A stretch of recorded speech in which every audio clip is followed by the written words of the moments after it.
বন্ধুরা, চলে আসলাম একটা রান্না নিয়ে। আজকে আমি কচুর শাক বানাবো। এখানে তেল দিয়ে দিলাম, তেলের মধ্যে জল পড়েছে।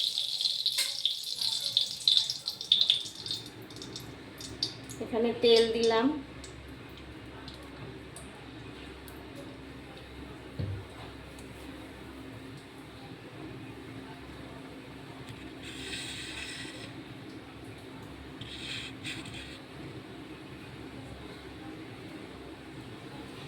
এখানে আমি ইলিশ মাছের মাথা দিয়ে করবো। আগে মাথাটাকে একটু ভেজে নেব।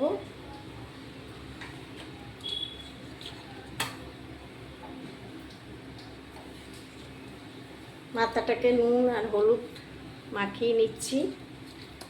এই যে দিয়ে দিলাম।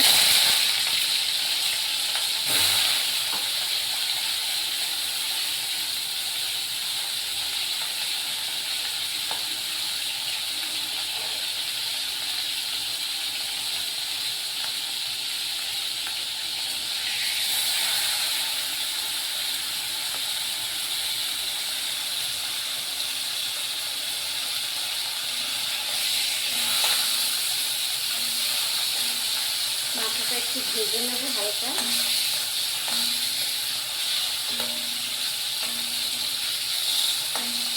ইলিশ মাছের মাথা বেশি ভাজবো না, বেশি ভাজলে টেস্ট হয় না।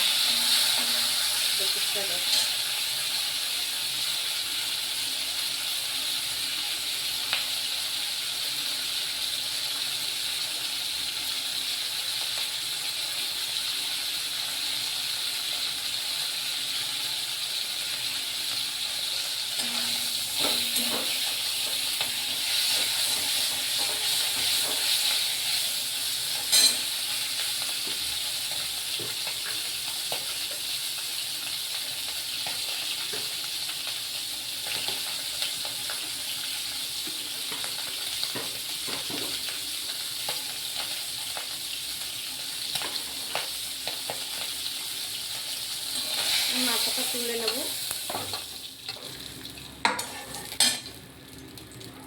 আমি একটা শুকনো লঙ্কা ফোড়ন দিচ্ছি,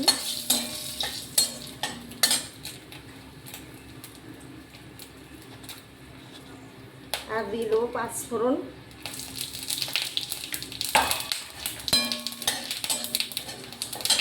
নিয়ে আর একটু তেল দেবো।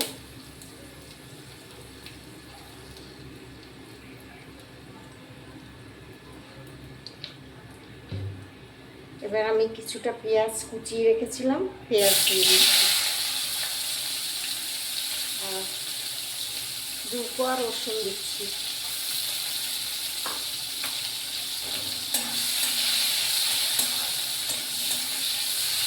ইলিশ মাছে পেঁয়াজ রসুন দিলেও হয়, না দিলেও হয়, যেহেতু ইলিশ মাছের মাথা, সেই জন্য গন্ধটা চলে যায়। কিন্তু তাও আমি দিলাম, কী দেবো, তাই জন্য একটু দিয়ে দিলাম। তোমরা চাইলে দিতে পারো, না চাইলে না দিতে পারো, কোনো ব্যাপার না। তার বদলে একটু আদা জিরে বাটা দিতে পারো।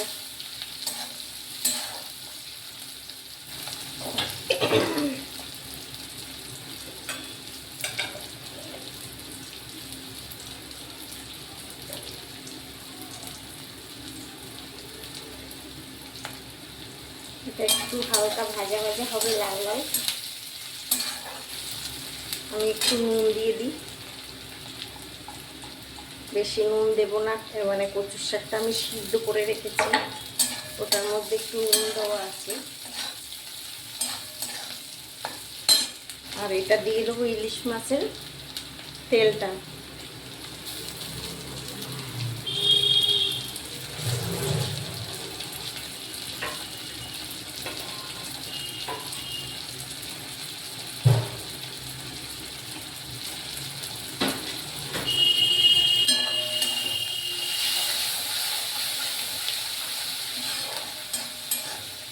ইলিশ মাছ দিয়ে যে কোনো জিনিসে রান্না করবে এমনি টেস্ট হবে। এতে কোনো কায়দা করার কোনো প্রয়োজন নেই। আমি যেইভাবে এইভাবেই রান্না করবো সাধারণভাবে। আমি এই কচু শাকটা সিদ্ধ করে রেখেছিলাম, এরকম। এটা আমি এবার দিয়ে দেবো।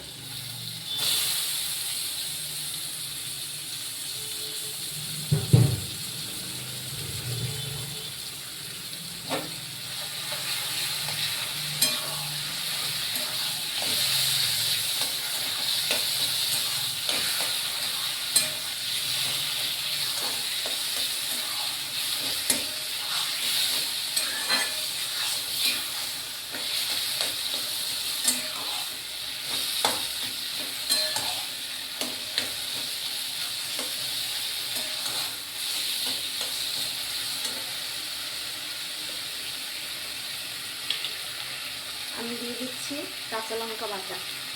কচুর শাক একটু ঝাল ঝাল না হলে ভালো লাগে না। আর 1 চামচ দিয়ে দিলাম। আর দিয়ে দেবো হলুদ, আর 1 চামচ লঙ্কার গুঁড়ো দিচ্ছি।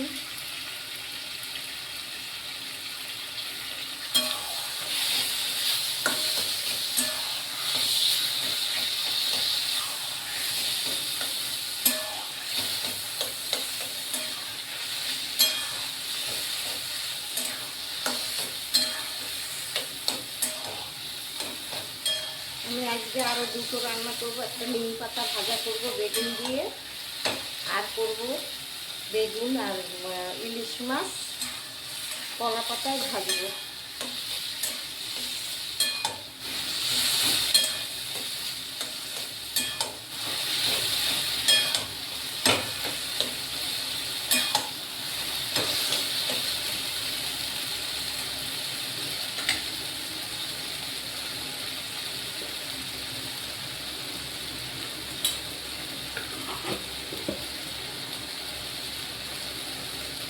কচুর শাকে তো একটু মিষ্টি দেবই। কচুর শাকে মিষ্টি না দিলে ভালো লাগে না, একটু মিষ্টি দিয়ে দিলাম। আর একটু দিলাম।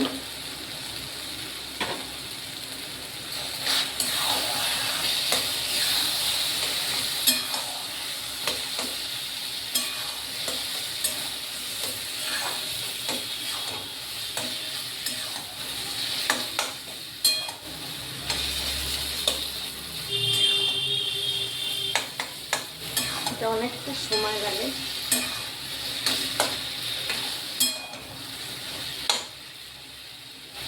এবার আমি মাথাগুলো দিয়ে দিচ্ছি।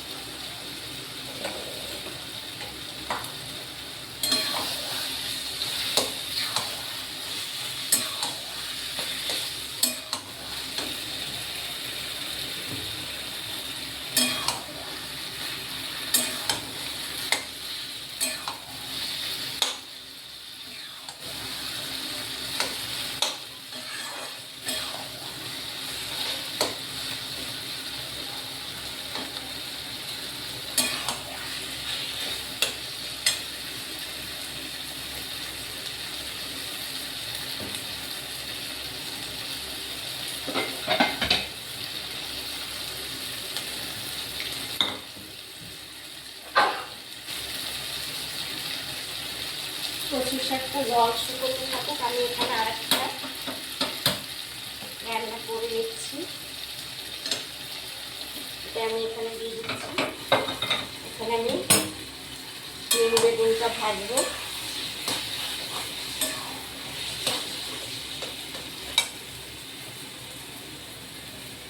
নিম বেগুন ভাজার জন্য আমি কড়াইতে সর্ষের তেল দিয়ে দিলাম।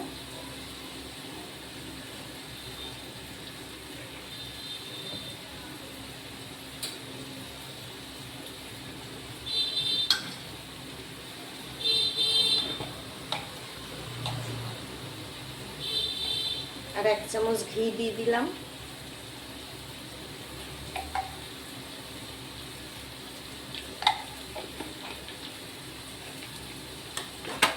আমি তোমাদের এক্ষুনি দেখিয়েছিলাম যে আমি গাছের থেকে নিম পাতা তুলে এনেছি ছাদের উপরে। এই যে এটা আমি এখন ভেজে নেব।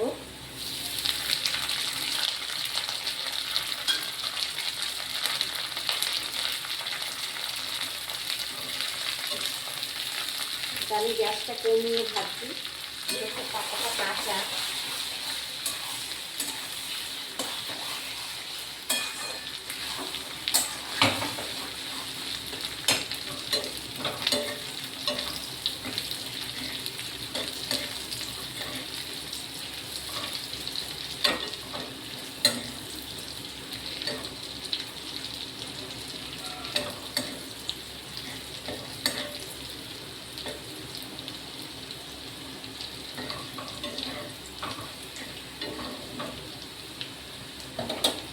গাছের থেকে বেগুন তুলে এনেছিলাম, এই যে কেটে নিয়েছি।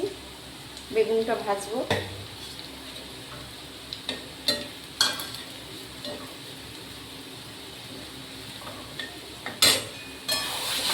এখানে কচুর শাকটাও হয়ে যাচ্ছে।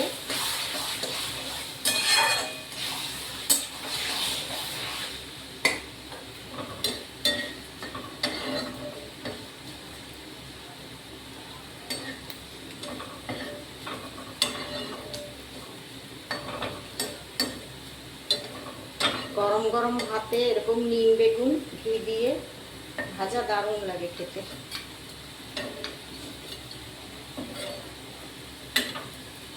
দেখুন, এটা একটু ঠান্ডা হলে আমি হাত দিয়ে ভেঙে ভেঙে রেখে দেবো। এবার আমি বেগুনটা দিয়ে দিচ্ছি।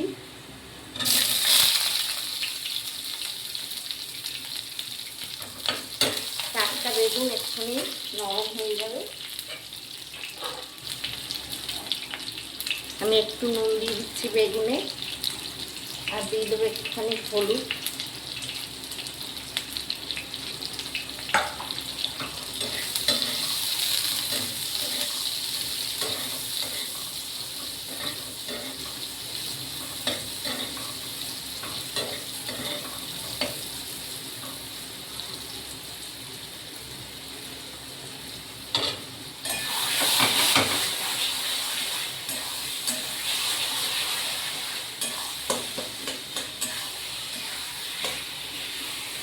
দুপাশে বসিয়ে দিয়েছি দুটো, তাড়াতাড়ি হয়ে যাবে। কচুর শাকে অনেকটা টাইম লাগে জল শুকোতে।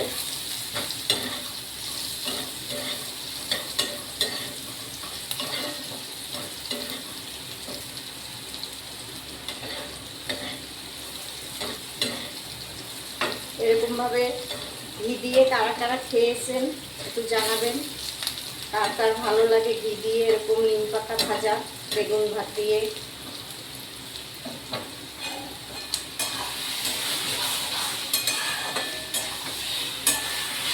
গাছ থেকে টাটকা নিম পাতা তুলে এনে, গাছের বেগুন তুলে এনে এরকম ভাজা খাওয়া একটা দারুণ ব্যাপার।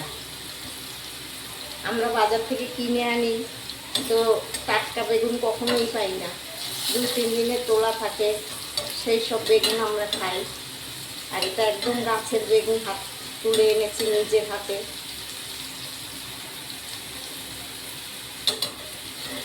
ওটাও গাছের বেগুন, কিন্তু ওটা যেহেতু বাজারের, এটা হচ্ছে বাড়ির গাছের।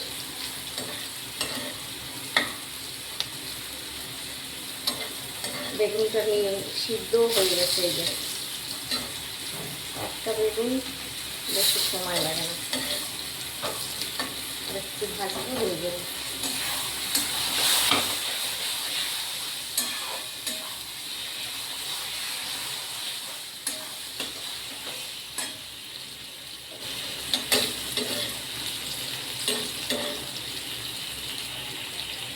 আমার এটা হয়ে গেছে। আমি নিম পাতাটা এরকমভাবে হাত দিয়ে ভেঙে নেবেন। এই যে ঠান্ডা হয়ে গেছে, এরকম একটু ভেঙে নিয়ে দিয়ে খেতে অপূর্ব লাগে। আমি নিম পাতাটা নামিয়ে নিচ্ছি।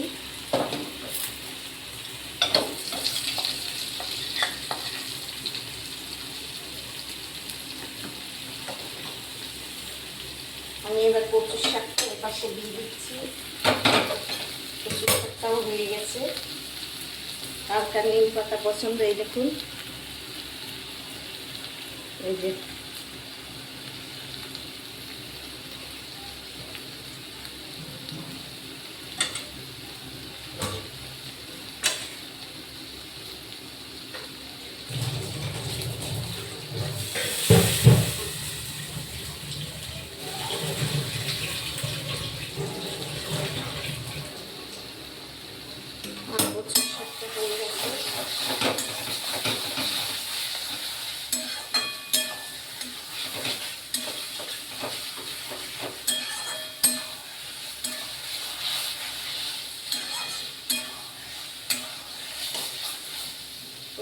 শাকটাও নামাবো, নামিয়ে তোমাদের দেখাচ্ছি।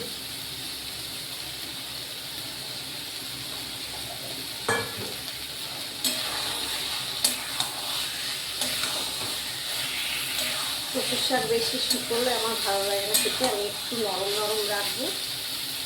তোমাদের ভালো লাগলে একটা সাবস্ক্রাইব করো, একটা লাইক করো, ভিডিওটাকে শেয়ার করে দিও।